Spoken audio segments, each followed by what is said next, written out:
ఒక సామాన్య చిరు కుటుంబంలో పుట్టి దోసపాడు గ్రామంలో ఆయన మా అబ్బాయి రిసెప్షన్కి వచ్చినప్పుడు మా అబ్బాయి పెళ్ళికి 2 రోజుల ముందు నాకు పెళ్ళి కుదరదని చెప్పి ఇంటికి వచ్చి మాట్లాడటం జరిగింది. నేను స్కూల్కి వెళ్ళేటప్పుడు చిన్న కుటుంబం,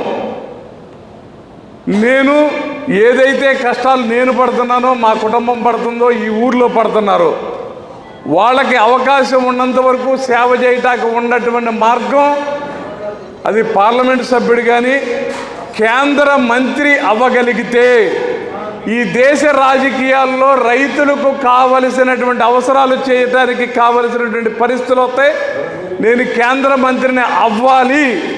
అని ఒక చిన్న కురుగ్రామంలో 4 ఎకరాల రైతు కుటుంబంలో పుట్టి స్కూల్ బ్యాగ్ మెడలో తగిలించుకుని వెళుతున్నటువంటి వ్యక్తి ఆలోచనల ప్రకారం తను కష్టపడి యూపీ స్కూల్లో చదువుకుని మెరిట్లో కాలేజీలో వరంగల్లో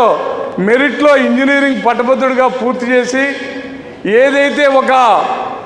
ప్రోగ్రెసివ్ కన్స్ట్రక్షన్స్ని చిన్న చిరుస్థాయిలోనే 4 మంది వ్యక్తుల యొక్క సహాయంతో ఒక ప్రోగ్రెసివ్ కన్స్ట్రక్షన్స్ ఏర్పాటు చేసి కొన్ని వేలాది మంది ఉద్యోగస్తులకి తను వృత్తి ఏర్పాటు చేసి రాష్ట్రంలో దేశంలో తనకంటూ ఒక కాంట్రాక్టర్గా ఒక చిన్న స్థాయి నుంచి ప్రయాణం చేసినటువంటి ఒక చిరు కుటుంబంలో పుట్టినటువంటి ఒక వ్యక్తి తను ఏ ఆలోచనలతో ప్రయాణం చేశాడో పట్టుదలతో రేత్రింబవళ్ళలో కష్టపడి ఒక కాంట్రాక్టర్గా ఒక ప్రముఖ స్థానంలోనే దేశంలోనే కాంట్రాక్టర్గా ఒక స్థానాన్ని సుదిలం చేసుకుని రాజకీయాల్లోకి రావాలి. తన ఆలోచనలకి పదును పెట్టి ఇందాక డాక్టర్ గారు చెప్పినట్టుగా ఎమ్మెల్సీగా ఓడిపోయినా పట్టుదలతో మళ్ళీ పార్లమెంటు సభ్యుడిగా నుంచుని పార్లమెంటు సభ్యుడిగా గెలిచి ఏదైతే సామాజిక అభివృద్ధి చేయాలి అనే ఉద్దేశంతో గ్రామాల్లో దళిత వాడల్లో ఆ రోజు కమ్యూనిటీ హాల్స్ ఏర్పాటు చేయటం కానీ అలాగే గ్రామాల్లో అప్పుడే టీవీలు ఎక్కడో బాగా డబ్బు ఉండాళ్ళలోనో పంచాయతీ ఆఫీస్ కాడో శాంతి స్వరూప్ వార్తలు దాంట్లో ఉన్నటువంటి రైతు వార్తలు ఏంటాకి పంచాయతీ ఆఫీస్ కాడ రేడియోలు ఎక్కడన్నా టీవీ చూస్తాకి బ్లాక్ అండ్ వైట్ టీవీ చూస్తాకి జనమంతా కూడా గుమిగూడినటువంటి పరిస్థితిలో దళితవాడల్లో టీవీలు ఏర్పాటు చేసి తద్వారా గ్రామాల్లో ఏదైతే తను సామాజిక అభివృద్ధి చేయాలనే ఆలోచనలతో ముందుకు వచ్చాడో అదే ఆలోచనలతో ఏదైతే ఇబ్బంది పడేటువంటి దళితవాడల్లో కానీ హరిజన గిరిజన ఏదైతే సామాజిక అభివృద్ధి లేనటువంటి ప్రాంతం రైతుల యొక్క కానీ ఆ రకమైనటువంటి వ్యక్తులను కానీ అభివృద్ధి చేయాలనే ఉద్దేశంతో కమ్యూనిటీ హాల్స్ ఏర్పాటు చేయడమైనా టీవీలు ఏర్పాటు చేసిన కావూరి చారిటబుల్ ట్రస్ట్ ఏర్పాటు చేసి మహిళలకి కుట్టు మిషన్లు ఏర్పాటు చేసిన ఇవాళ ప్రతి ఒక్కళ్ళు కూడా రాజకీయాల్లో కానీ రకరకాల వ్యక్తుల్లో ట్రస్టులు ఏర్పాటు చేశారు. ఆ రోజున ఈ ఆంధ్రప్రదేశ్లో నాకు తెలిసి ఒక ట్రస్టు ఏర్పాటు చేసి అన్ని వర్గాల అభివృద్ధి కోసం ప్రతి గ్రామంలో తనదైనటువంటి ముద్ర వేసుకున్నటువంటి గొప్ప వ్యక్తి కావూరి సాంబశివరావు గారు. ఏదైతే రైతాంగ సమస్యలు పామాయిల్ ఆల్టర్నేటివ్గా పామాయిల్ ఒకటి మాత్రమే ఉంది, దీన్ని కనుక ప్రభుత్వాలు కనుక సపోర్ట్ చేయగలిగితే బ్రహ్మాండమైనటువంటి రైతులకి వైబిలిటీ ఉన్నటువంటి ప్రాజెక్ట్ అవుతుందని చెప్పి ఈ పెద్దలందరూ కూడా ఆయన దగ్గరికి వెళ్ళి ఉన్నటువంటి కాస్ట్ను కూడా ఏర్పాటు చేసి ఏ రకంగా కేంద్ర ప్రభుత్వం ఒత్తిడి చేస్తే ఒక ఫార్ములాని కనుక ఏర్పాటు చేయగలిగితే గిట్టుబాటు అయ్యేటువంటి ఫార్ములాని ఏర్పాటు చేయగలిగితే అది ఉపయోగం కలుగుతుందని రైతు సమావేశాలు ఏర్పాటు చేశారు.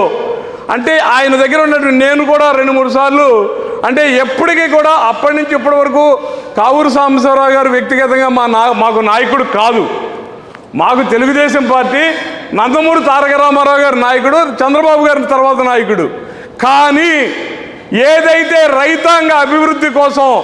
సామాజిక అభివృద్ధి కోసం ప్రాంతీయ అభివృద్ధి కోసం ఆలోచనతో ప్రయాణం చేసేటువంటి మహోన్నతమైనటువంటి వ్యక్తులు ఎవరైనా ఆదర్శంగా నడవాల్సినటువంటి పరిస్థితి ఉన్నటువంటి పరిస్థితిలో షుగర్ ఫ్యాక్టరీ సమస్యలైనా ఏదైనా వెళ్ళి అంటే ఇటువంటి క్వాలిటీ కలిగినటువంటి వ్యక్తులు అభివృద్ధి మీద ఆకాంక్ష కలిగినటువంటి వ్యక్తులు ఆ రోజు కావూరి సాంబశివరావు పావల వెంకటరావు ఇదంతా రాజకీయాలకు అతీతంగా ఏ పార్టీలైనా సరే ప్రాంతీయ అభివృద్ధి మీద ఉన్నటువంటి ఆలోచనలతో ఉన్నటువంటి వ్యక్తులు దగ్గరికి వెళ్ళినప్పుడు కానీ వాళ్ళు ప్రతి మనిషి చెప్పేదాన్ని ఆకలింపు చేసుకుని ఏ స్థాయిలో పోరాటం చేయాలనే ఆలోచన చేసినటువంటి ఫలితమే కేంద్ర ప్రభుత్వంలో పార్లమెంటు సభ్యుడిగా ఉన్నప్పుడు ఫార్ములాని ఏర్పాటు చేయడానికి ప్రయత్నం చేసిన ఆయన కేంద్ర మంత్రిగా ఉన్నప్పుడు మొన్న చెప్పాడు నాకు ఆయన కేంద్ర మంత్రిగా ఉన్నప్పుడు కేంద్ర మంత్రి దగ్గర బల్ల గుద్ది మరీ ఫైట్ చేశారంట. మీరు కనుక ఈ ఫార్ములాని ఏర్పాటు చేయకపోతే ఖచ్చితంగా ఈ దేశం నష్టపోతుంది, రైతు నష్టపోతాడు, మీరు విదేశాల నుంచి ఇంపోర్ట్ చేసుకునేటువంటి పరిస్థితుల నుంచి ఈ రైతుల్ని ఈ ప్రజల్ని బయటకు తీసుకురావాల్సిన అవసరం మీకు లేదా అని బల్ల మీద గుద్ది మరీ ఆయన డంక వంకాళించి నాకు 48 గంటల్లో మీరు ఫార్ములాని ఇవ్వాలి, మీరు ఇచ్చేదాకా వీళ్ళు ఇక్కడే ఉంటారని ఒక కేంద్ర మంత్రిగా బల్ల గుద్ది సాటి కేంద్ర మంత్రుల దగ్గర వీళ్ళని అక్కడ ఉంచి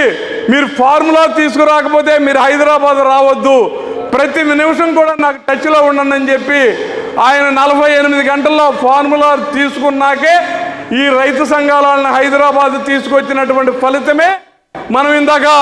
బుజ్జిగారు వీళ్ళందరూ చెప్పినట్టుగా టన్నుకి మీరు 5,000-6,000 రూపాయలైనా భవిష్యత్తులో ఎంతైనా ఆ రకంగా మీకు ఒక హక్కు, ఒక ఫార్ములాని ఏర్పాటు చేసి ఒక పర్సంటేజ్ మీద ఒక హక్కు ఏర్పాటు చేసిన ఇవాళ తెలంగాణ కంటే ఆంధ్ర ప్రాంతం ఎక్కువ ఇచ్చినా ఏదో ప్రభుత్వాలు కాకుండా రైతుల చేతిలో కూడా హక్కును ఏర్పాటు చేసినటువంటి ఘనత ఇవాళ పాల డైరీ అయినా మ్యాక్స్ చట్టంలోకి రామారావు గారు తీసుకురావడం వల్లనే కోఆపరేటివ్ డైరీలు ఇవాళ పాడి రంగం అంతా కూడా రైతుల చేతిలో ఉన్నటువంటి ఫలితం. ఇవాళ పామాయిల్ అయినా ఆ ఫార్ములా మీ చేతిలో ఉండటం వలన మీరు ఫైట్ చేయడానికి కావలసినటువంటి హక్కు ఉండటం వలన ఇవాళ పామాయిల్ రంగం దేశంలోనే ఈ ఆంధ్రప్రదేశ్లో ప్రప్రథమ స్థానంలో ఉండటానికి కారణం. ఇంకా భవిష్యత్తులో ప్రతి రైతు కూడా డెల్టా ప్రాంతంలో కూడా పామాయిల్ తీసుకురావాల్సినటువంటి పరిస్థితులను ఏర్పాటు చేసినటువంటి అమరజీవిగా కావూరు సాంబశివరావు గారు చేసినటువంటి ఫలితాన్ని మనందరం అనుభవిస్తున్నాం.